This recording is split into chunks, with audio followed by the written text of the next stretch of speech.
Okay, it's 5 on the dot, so we might as well get started. Thanks everyone who's joined us so far. If you wouldn't mind, and if you haven't already done so, putting your name and interest or affiliation in the chat box. To find the chat box, you can go to the bottom of the screen and just hover over the bottom, and it should be the third circle to the right that pops up. Just click that and type your name, affiliation, interest, and feel free to type in questions throughout the presentations. We'll try to answer them as we go. If they're not answered when we're presenting, we'll answer them after the fact, and it'll be posted to our website. If you'd like me to send this directly to you, just put your email in the chat box and I'll send it out to you. Okay, so first up tonight we're going to hear from Ross Heiner, our Dam Safety Program Manager. He's going to give an overview of the Dam Safety Program and ongoing dam safety projects happening in the Valley. And after that, we're going to hear from Eric Peterson, our Operations Project Manager in the Willamette Valley. Eric is going to go over current water conditions, forecasts, and how we plan to manage water through the upcoming months. Again, thanks for joining us this evening, and feel free to chat in questions as we go.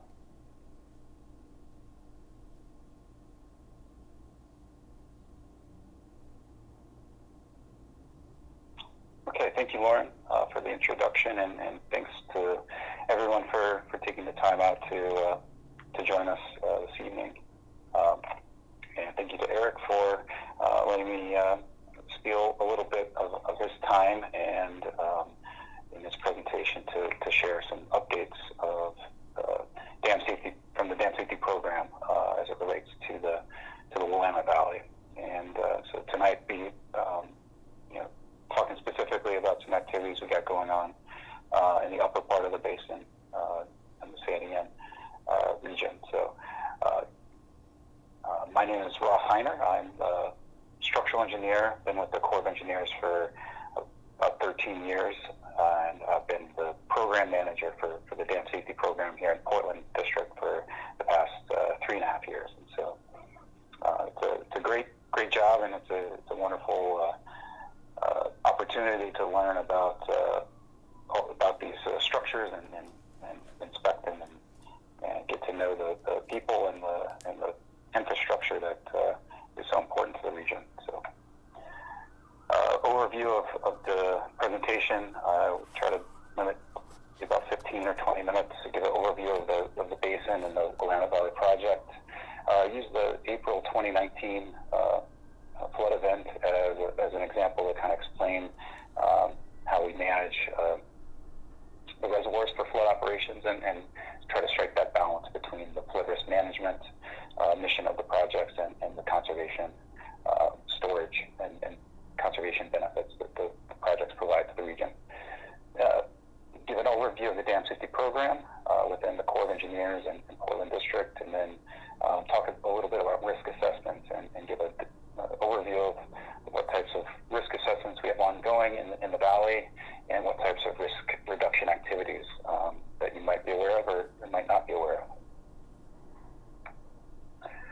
So the Willamette Valley project is comprised of 13 multi-purpose dams, and I think most people in the audience are probably familiar with Detroit and Big Cliff dams. They're on the North Santiam River, but really all 13 projects act as a system, and they're all located different places strategically across the valley to capture flood events and help mitigate the risk associated with floods, and also to provide that summer conservation storage, which is very important in the region for our dry summers. And so Fern Ridge Dam was the first one built out on west of Eugene, and then Blue River was the last one constructed in 1969. So the Willamette Valley celebrated its 50th anniversary of the 13 dam projects last year.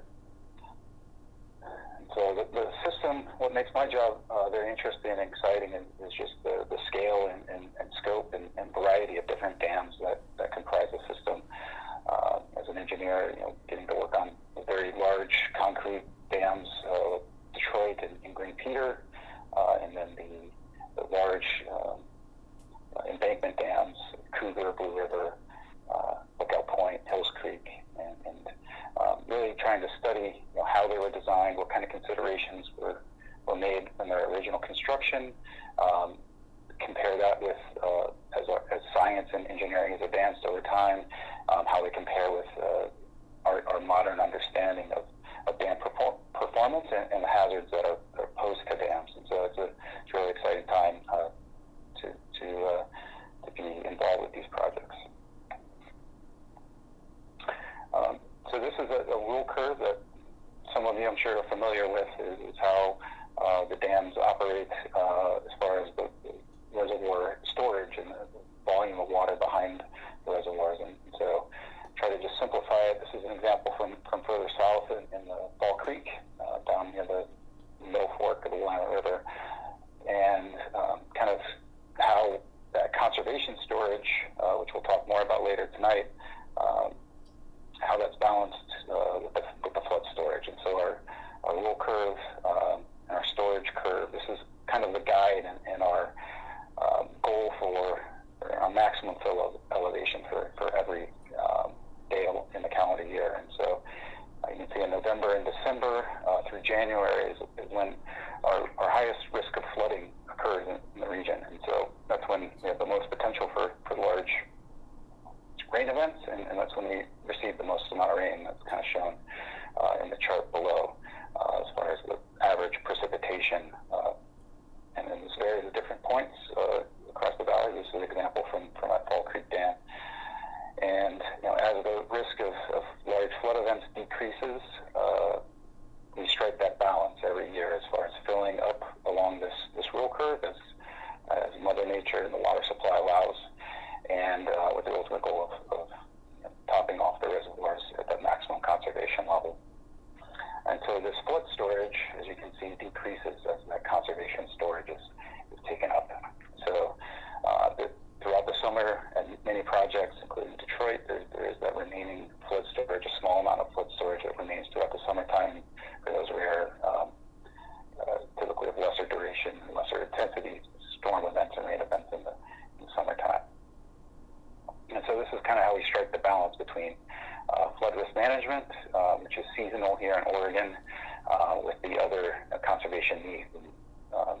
The dry summers really have a need for all of that stored water for water supply, water quality downstream, fish and wildlife needs downstream, even navigation in the harbors in Portland, and then the recreation benefits that are upstream of the dams and the reservoirs themselves.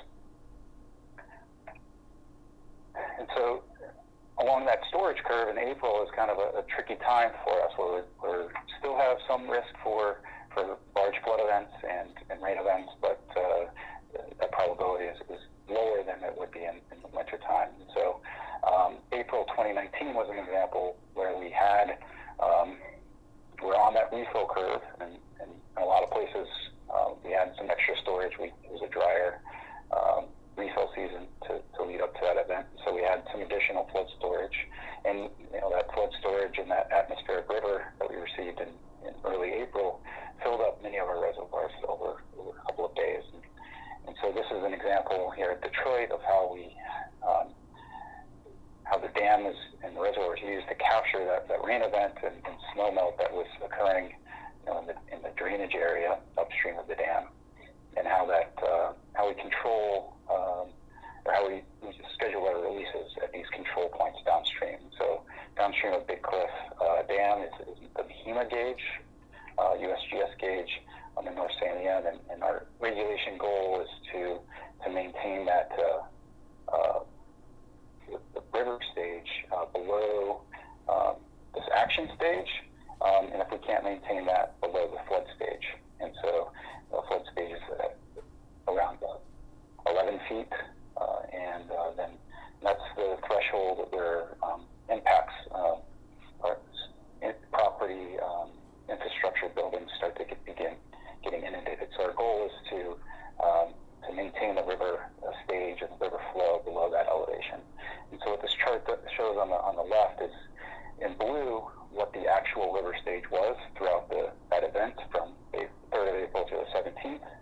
And then based on the calculation calculations of inflow into the project, how much water the project was receiving, what the flow would have been without the flood regulation and the flood storage that's provided by Detroit Dam. You can see there was a significant flattening of this curve, and this is a different context of flattening the curve, but it's a similar effect where you want to take the peaks off of those extreme events and moderate them to a level that's not damaging. And so that's our goal, and each project has its own control point that we regulate too. And so the downstream of the Mahima gauge, we have the confluence of the North Santiam and the South Santiam areas where they come together, and then we have a control point at Jefferson. And so there wasn't as much available flood storage, and we got some rainfall in the South Santiam drainage basin, as well as this unregulated portion that's downstream of the projects. And you can see that we did reach that flood stage, but then there's this similar moderating effect of that peak that the projects were able to help control, help reduce the amount of flooding that we observed. And then even further downstream, when you have the effect of all the 11 storage dams on the larger system, on the main stem of the Willamette River at Salem, this is a chart showing how that computed unregulated flow compares to what we actually observed in blue. And throughout the basin, we saw a reduction of that peak stage elevation, that peak flood, top of peak flood event to be about 5 feet. And so that's pretty significant when you think about impacts to life and property downstream. And so that's an example of how the project's operated to reduce that risk associated with flooding for the region.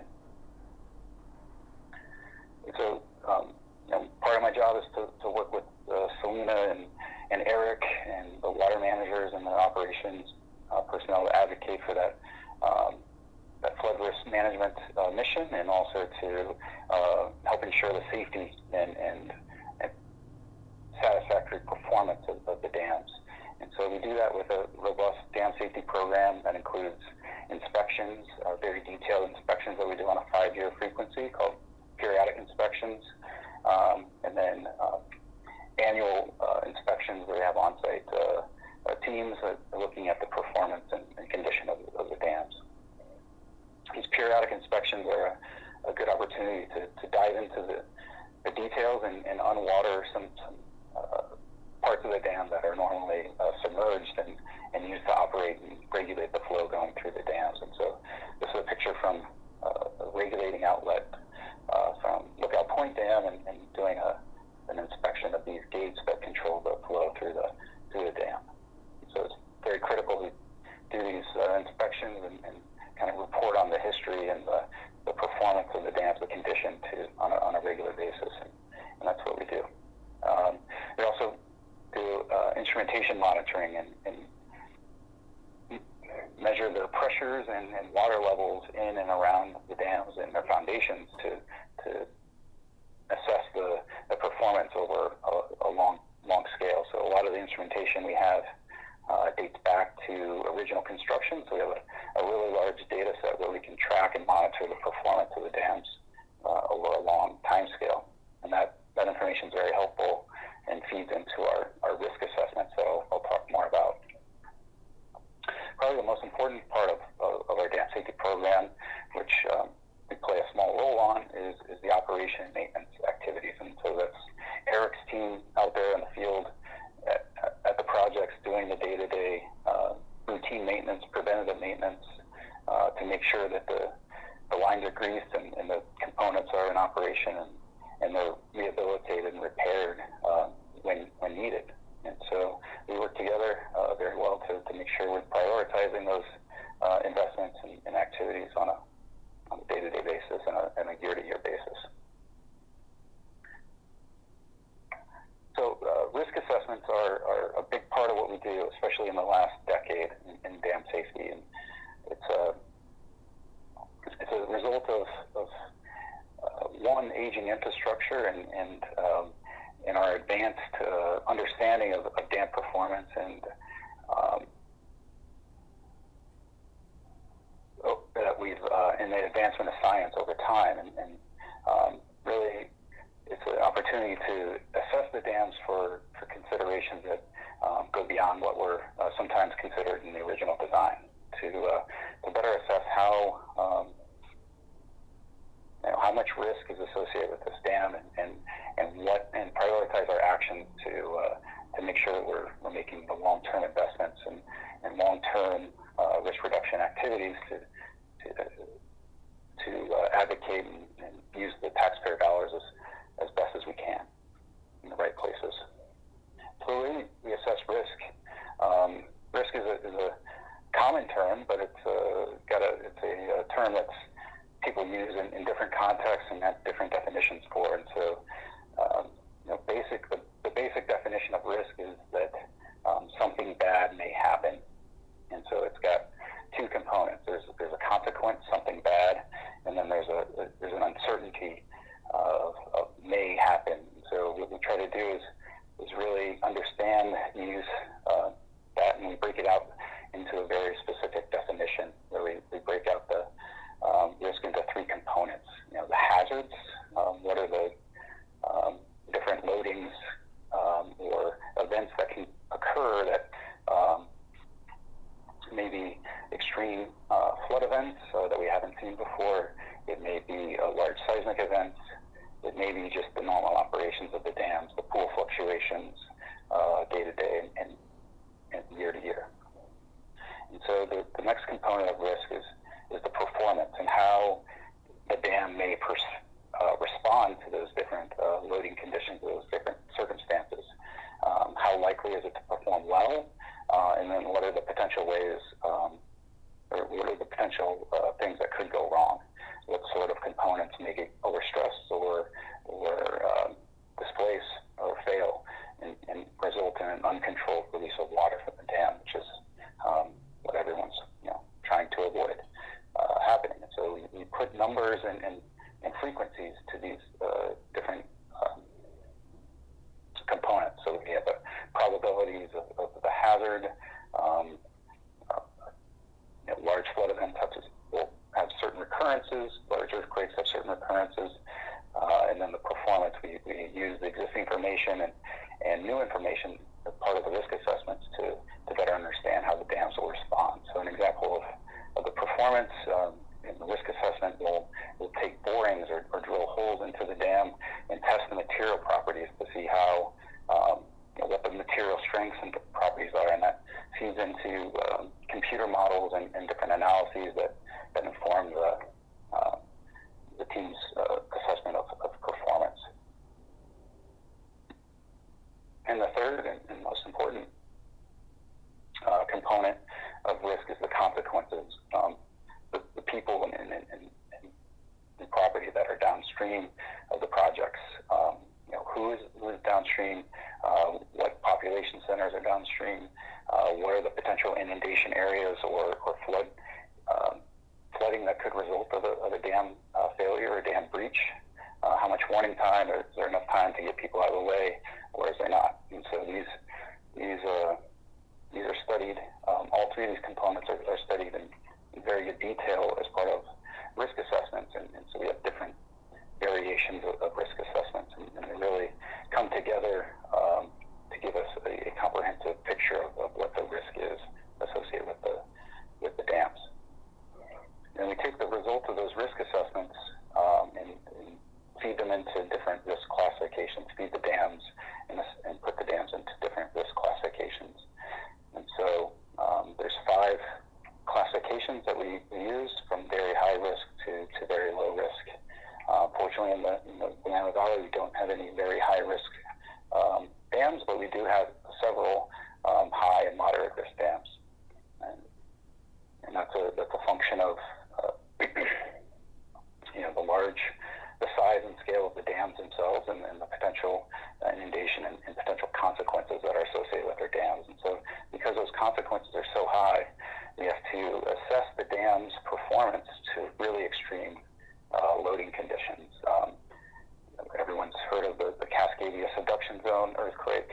Well, we analyze the dams for like the most likely Cascadia earthquakes, but then we go way beyond that to, you know, one in 1,000, 1 in 10,000, up to 1 in 100,000 type of earthquake loadings that are very unlikely to occur, but according to the science and geologists, are in the realm of possibility. So we're pushing our analyses way beyond the original design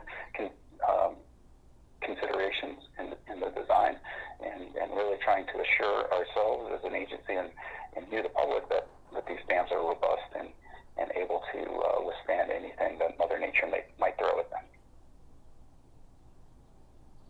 And so you can see on the North Santiam, Detroit and Big Cliff we don't have the advanced risk assessments going on yet, but in the coming years we will look at Detroit in one of these advanced risk assessments, but we're prioritizing these risk assessments at our higher risk projects, which happen to occur further south in McKinsey and the Middle Fork projects.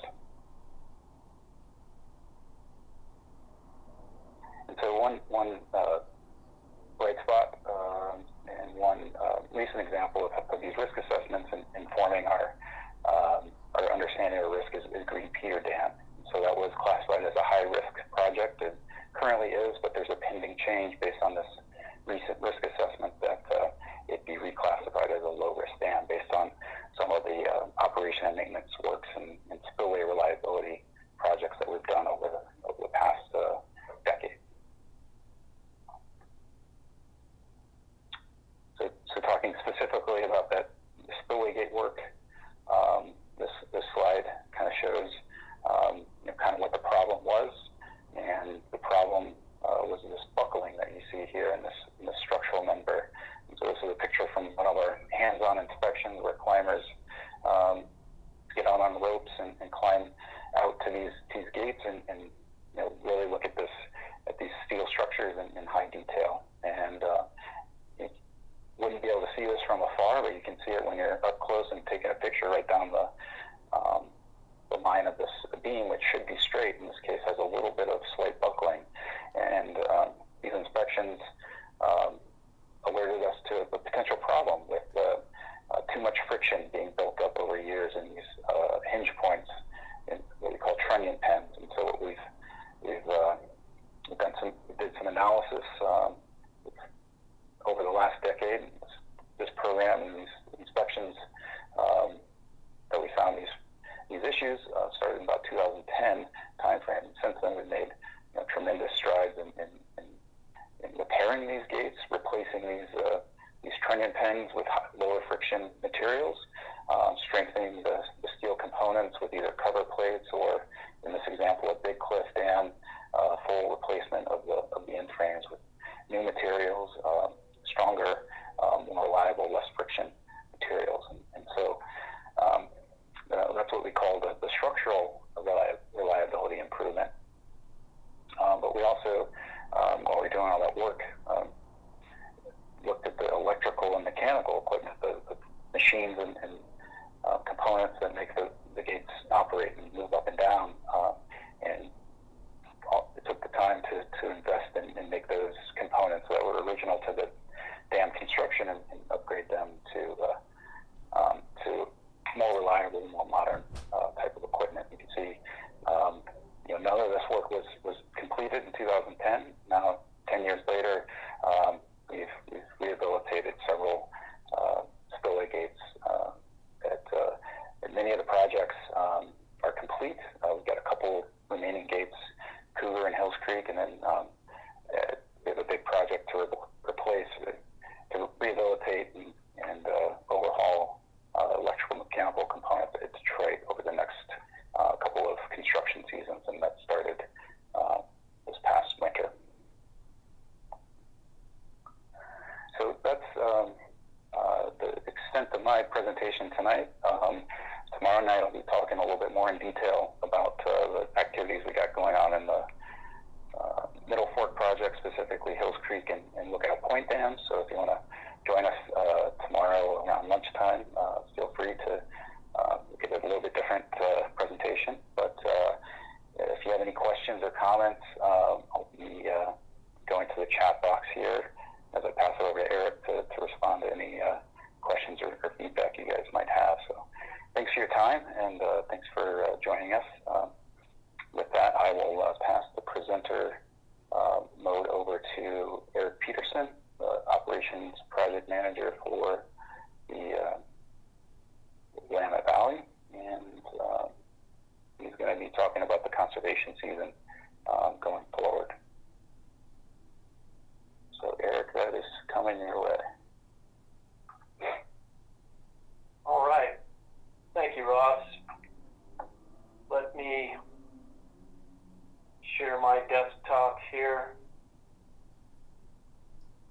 All right, Lauren, am I coming through okay? You're sounding good.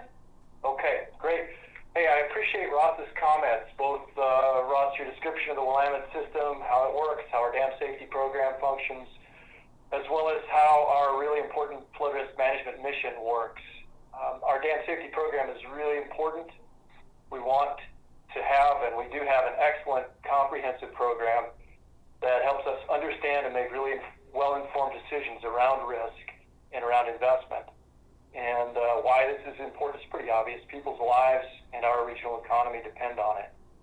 We are really fortunate to have one of the best dam safety programs in the nation, and really fortunate to have Ross here with us. I also want to thank all of the people who have taken time to be here with us today.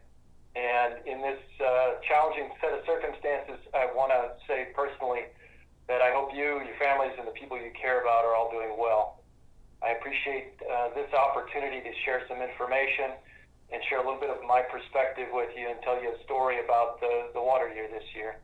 I'm sorry we can't be together in person, but I am really excited that we have the benefit of technology to share information and have some dialogue around a really important subject, water management in the conservation season in the Willamette Basin. I also would be remiss if I didn't recognize that it takes a team of people to pull something like this off. And at the onset of this presentation, I want to thank Dustin Bankston, Deputy Operations Project Manager, Lauren Bennett in our Public Affairs, Selena Hart in our Water Management section, Greg Taylor here in the Valley, Christy Johnson, and also Alan Davis in our Public Affairs office for facilitating this adaptive approach to reach out to you. And I trust that this will be an insightful and productive session. I'm going to talk about a few things today. I want to provide a very quick overview of how we're operating in this pandemic context and how we're contributing nationally in the context of kind of the priorities of our country right now. I also want to provide a snapshot for where we are with respect to water management and refill towards the end of our refill season. I want to spotlight both snow conditions and precipitation data that help explain how we got to where we got to, and then where we are. I'll compare this water year to other recent water years, and I'll walk us through the forecast for reservoir levels anticipated this season. We'll also offer a chance to ask questions or make comments via the chat feature of this interface. So just moving forward, the marching orders that I provided our staff and worked with other managers to provide really are pretty straightforward and pretty simple. We continue to work managing water, storage, and flows, maintaining safe facilities, producing power, protecting assets and natural and cultural resources, and certainly managing fish passage. We've adapted our teams and sustained our work effort without much impact to our mission while keeping our people safe through scheduling separate shifts, isolating control rooms, and working people at locations that are usually unmanned. Most of our support staff is teleworking and has adapted well to the new environment, and really, I got to say, our team has not missed a beat. And I think that's pretty remarkable and pretty important. It's noteworthy also that many of our recreation areas are opening back up today, tomorrow, and will be ready as our day use areas for the weekend. And this is in alignment and in concert with the governor's initiative to gradually relax some restrictions while maintaining social distancing protocols and hygiene protocols. So with the weekend forecast ahead for 80-degree days, we expect and hope to see some busy reservoirs being used safely by people. On a more national scale, we have been supporting activities around the country, assessing facilities for expanding temporary hospitals, and then contracting and building out some of those facilities. So in Oregon, we conducted assessments in Silverton, North Bend, and Eugene. And a facility in Eugene is currently being constructed right now and will be used for treating and quarantining unhoused persons. And it will be completed next week and will be operated by Lane County, and it will offload, I think, some of the use currently of the Lane County, some facilities at the Lane County Fairgrounds. So good use of an old facility that's being rehabbed to or repurposed to support people during this pandemic. Moving on to water management and the conservation season this year. Our current situation, you'll see the current water control diagram there on the left, the current teacup diagram on the left. For those unfamiliar, this is available to the public, and if you click on any of these orange blocks, you'll get current elevation data, all kinds of flow data. If you click on any of the round or square points, you'll get control point data, so you'll see river stage and flows real time. But this is available, and there's a link noted at the end of this presentation. What's important to note is that every water year is different. The timing and distribution of precipitation and the form of precipitation that it comes in has bearing on where and how the system refills and the timing of refill. Our current teacup diagram shows that we're behind refill about 20% of where we would expect to be during this reservoir refill season, which puts us at about 77% full or 23% below our full conservation storage. It's important to note that the Spillway gate work at Detroit earlier this winter did not impact refill. By the time February 1st hit and refill season began for Detroit, we were back at the rule curve or the water control diagram or our risk curve at that point in time. It's also important to note that around the system we have a couple of interim risk reduction measures, they're IRRMs we call them, that are intended to manage risk while we do further investigation to quantify risk. And it's important to note that we're not going to be impacted really by those elevation risks at either Hills Creek or Lookout Point because towards the south end of the valley, those bigger reservoirs are further behind in refill, and we're not going to get up close to where those IRM elevations are. So moving back a little bit and looking at precipitation this winter, we had a pretty lean winter when it comes to precipitation. You look at February, March, April, and May. In February, we had a really dry month. Most of the basin was at or below 50% of normal precipitation. In March, we had a little bit better month where we had 50 to 70% of normal precipitation. But following a really dry February, that additional little bit over 50% was not still very much drought. In April, it was really dry. You know, most of the basin was less than 50% of average. We made up a little bit better in May, where at least the first 4 days of the month of May, we were above 130%.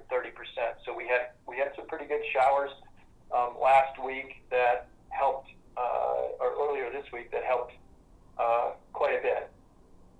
When you compare this precipitation during refill season to past years, you know, what we can see is that compared to 2015, we were worse off in 2020.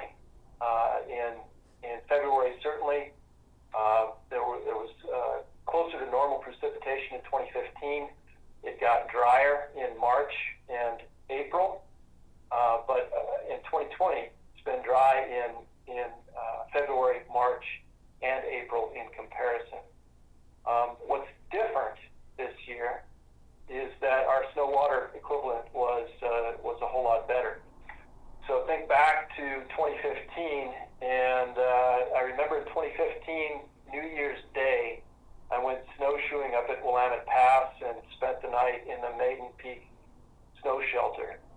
And that was really the last time I went snowshoeing that winter, because the snow kind of melted off and it stopped, and there was bare ground throughout most of the Cascade. It was really, really dry. If not minimum, it was really close to minimum that winter. You can see on the left, the green X here is the median peak snow water equivalent in the Willamette Basin. So that's typically where we hit peak snow, somewhere in the second week of March, or towards the end of March, almost the beginning of April. This year, our peak snow water equivalent came towards the end of April, and it was a little bit less, almost hit the median, a little bit less. But then you notice that our snow water equivalent dropped off really fast. It dropped off below the median, and that was due to some higher elevation rain and warm weather that melted off that snow pretty quickly. So when you think about what happened this winter, we were at 110% or so snow water equivalent at the beginning of April, and then at the end of April, or actually a couple days ago, we were at 59% of snow water equivalent. And so we're coming down really quickly. That did have the effect of augmenting some of the refill for reservoirs, particularly in the northern part of the Willamette Valley, and that helped us. We're fortunate to have that this year. Ordinarily, our system is much more rain influenced than snow influenced, but the way that the snow accumulated this year and the way that it came off, it helped us. When you look at climate outlook forward, this is just for the next month or so. What we see is the forecast is for above normal temperatures, and precipitation is kind of an even chance of above or below in our part of the state. In the southeast part of the state, there's forecast to be drought, less precipitation than normal. In any event, this is being realized right now, and we're seeing the above normal temperatures. Again, what I always say is our forecasts are really good about 3 days out, particularly in the wintertime. Less good 10 days out, and a month or more out, a little bit speculative. One thing to say for certain is that we are in a severe drought to moderate drought throughout much of the basin. And this analysis was done at the end of April. We may be a little bit better off, but these are based on kind of long-term trends, and it is dry, it remains dry. So talking a little bit about flow management, we had a difficult start to the water year. I showed you the precip charts for February through May so far. And as a consequence, starting the year off difficult, we wanted to conserve what water we could for storage in balance with the potential needs downstream later in the summer. I want to say, I've got a note there, there is a lot of variability around the system, and we'll look at that in some water control diagrams, some elevation diagrams coming up. But we didn't have any main stem water quality targets in April. We said, the water coming down is cold, the spring is pretty cold, and so the trade-off was better to diminish or eliminate those main stem Willamette minimum targets for April, and focus on storing some more of that water for use later in the season.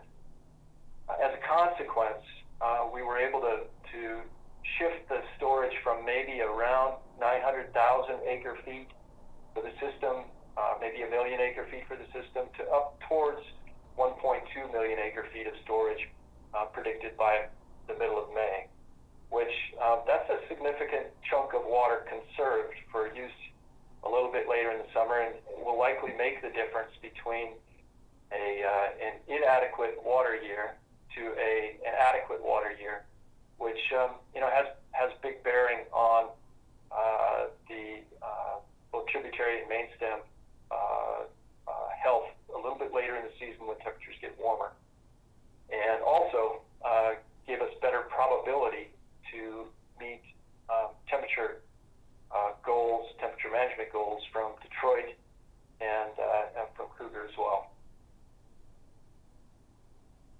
Again, just to recap, we managed adaptively. We don't do this in a vacuum. We do this with lots of partners, and in particular, the regional resource agency partners like National Marine Fisheries Service, Oregon Department of Fish and Wildlife, U.S. Fish and Wildlife Service. And we reduced the biop minimum tributary targets to 1,100 CFS in the South Santiam and 1,200 CFS in the North Santiam, down from about 1,500, is what they would ordinarily be earlier in the season. And we, for May, will have main stem flow targets based on conditions, but right now agreed to 15,000 CFS minimum 7-day average, and then a hard lower limit of 13,000 cubic feet per second at Salem, not to go below that. And we'll continue to look at these targets and look at what changes in the system in terms of storage and flows and temperatures and needs as the season progresses, and we'll adapt with time in collaboration with partners. So looking at hydrographs, forebay hydrographs, this is the actual Fort Hills Creek right now. And you can see this dark red line that I'm pointing to is our actual forebay elevation right now, brings us to almost to date. And you can see that we're currently behind where we were in 2015, but rising at a little steeper rate than we were rising in 2015. So pretty tough water year up the Middle Fork this year. That's the most impaired part of the system this year.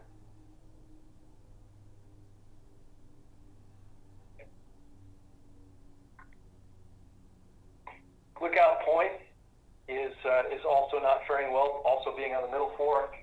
You can see that we're significantly better than where we were in 2015, but not quite up to where we were in 2018, and a little steeper curve than where we were in 2018 at this time as well. At Fall Creek, we're lagging a little bit, but better than the other bigger reservoirs in the Middle Fork system, better than 2015, and certainly worse than other years. Actually, not better than 2015, about where we were in 2015. Oh no, I'm sorry, better than where we were in 2015. Cottage Grove, lagging a little bit behind where we were in 2015. I know that there's some rain forecast for next week, which may help us out a little bit there. But right now, facilities appear to be they're going to be useful for some period of time at Cottage Grove.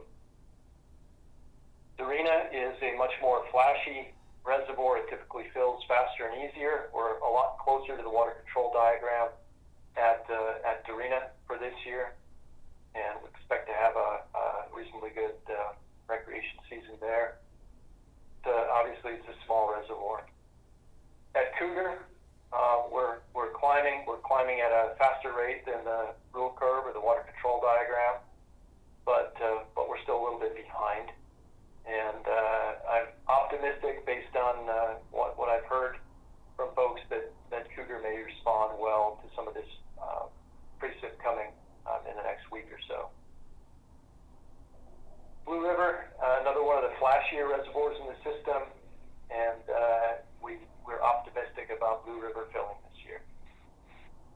South Santiam system, South Basin has done better this year. And Green Peter is right up about where we were in 2018, and pretty close to the water control diagram, which is good because Green Peter will provide some water to augment for main stem water quality targets fairly through the season. Green Peter is a large storage reservoir in the system.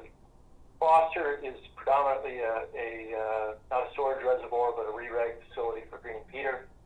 And while we have some storage there, we expect to operate normally and hold the reservoir relatively flat through the recreation season.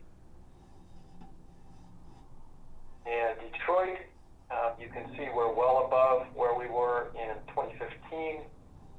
The forecast has improved pretty dramatically in the last three weeks from where we were then.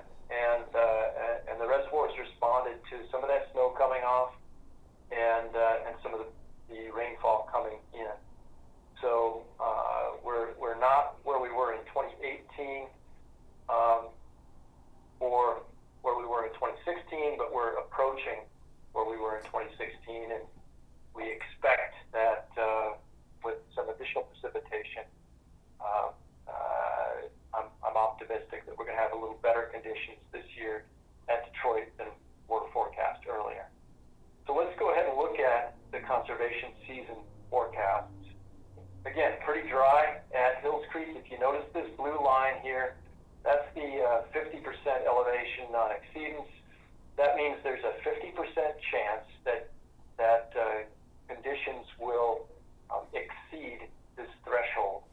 So that's also a 50% chance that conditions will be below this threshold. So that's like the sort of the median projection forward based on our modeling. And this space between the red line and the plum-colored line here, that's sort of the range of variability of modeling. And that's a pretty big span. As you get closer, as we move closer towards refill, we'll notice that our modeling tightens up because the variables diminish a little bit. So this red line, it's 95% likely that we will not exceed this red line. And similarly, it's only 5% likely that we won't exceed this plum-colored line. That's how to read this graph. So the most likely scenario is this blue line right here. And as you can see, we're kind of at peak elevation at Hills Creek already, if you believe this model. Recognizing still a lot of variability and a little bit of rain coming in next week. Lookout Point, again, we're going to be flat for a while and begin to taper off, but we're not going to get anywhere near full at Lookout Point, and I think that's a safe assumption. Fall Creek, we're still going to rise a little bit, and then we're going to begin to taper off. Also important to note on the prior two graphs, you know, these models are run on assumptions of using that water to maintain minimum downstream flows. And so those variables are factored into the forecasts forward. So Fall Creek, a little bit better situation there. Cottage Grove, still ramping up for a period of time. Unlikely that we'll fill there. Let's see what the rain does next week. Darina, looking better, and actually looking like we're gonna fill at Darina. Fern Ridge.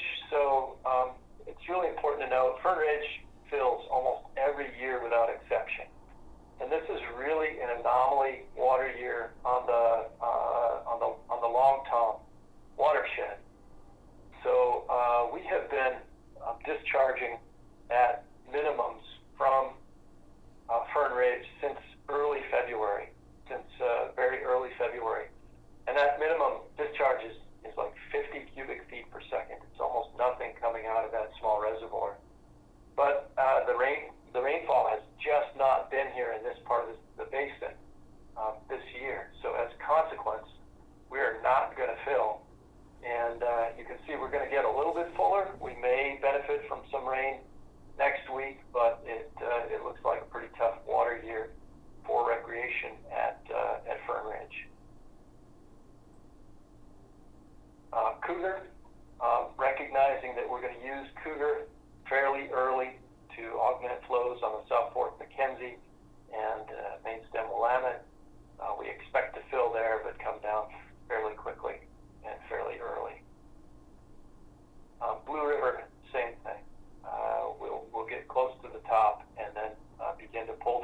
some of that storage to benefit the system.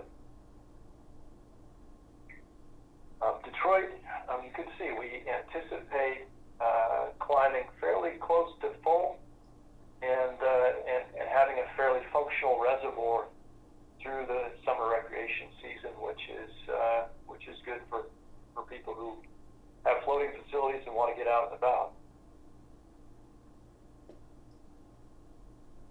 Green Peter, same thing. We'll fill there, but then pull that reservoir down as we use water for both tributary and main stem targets later in the season. And Foster, again, we hold Foster pretty steady through the course of the season. There's not a lot of storage there, and it is that storage is not necessarily of great consequence in trying to maintain targets for the system. So just to summarize, every water year is unique, right? Forecasting has its limitations, and we can get thrown anomaly events like we did last April with an atmospheric river coming at fairly an unprecedented time. So recognize that this year, the Middle Fork and the Long Tom are most impacted, that we had some surprises with how snow came off when it came in and how it came off this year, some good surprises, and that our models will continue to get more refined as we move into the conservation season and as the variables diminish a little bit. Because we managed adaptively, we improved the capability of the system to meet downstream needs over the course of the summer and to balance needs upstream and downstream. And all told, my hat's off to the folks who were involved in those discussions and came to the conclusions that led to, I think, a better balance of outcomes for the environment. And ultimately, that helped upstream interests as well, I think. So timely precipitation and snow runoff is improving our forecasts. I've mentioned that. Mentioned the variability, and some basins are going to be more impacted than others. That flow targets will be assessed and reassessed with feedback and talked about on a constant basis over the course of this conservation season with all our partners. And we'll continue to communicate as forecast and flow conditions change. I am curious about the value of this forum for this kind of communication, and as we look forward to more communication through the summer, I wonder if you find this of value, if you would let our public affairs folks know, because we like to be able to explain what's going on, to help folks understand what's happening and why we're making the decisions we're making, as well as to be able to listen to feedback from upstream and downstream interests and be able to hear really what's happening. So I appreciate you taking the time to listen. As has been mentioned, the chat box is a way to let us know what questions you have. The questions will be posted and answers will be posted. And there are a couple of links there, the teacup diagram, the Northwest River Forecast Center, as well as the Portland District website, and the email address there and phone number for our Public Affairs Office. So if you have questions, again, submit in the chat box. And again, really appreciate everyone making the time to be here and to understand what's going on in this really complex system and in this really tough year. I wish you all the best, you and your families and your communities, all the best.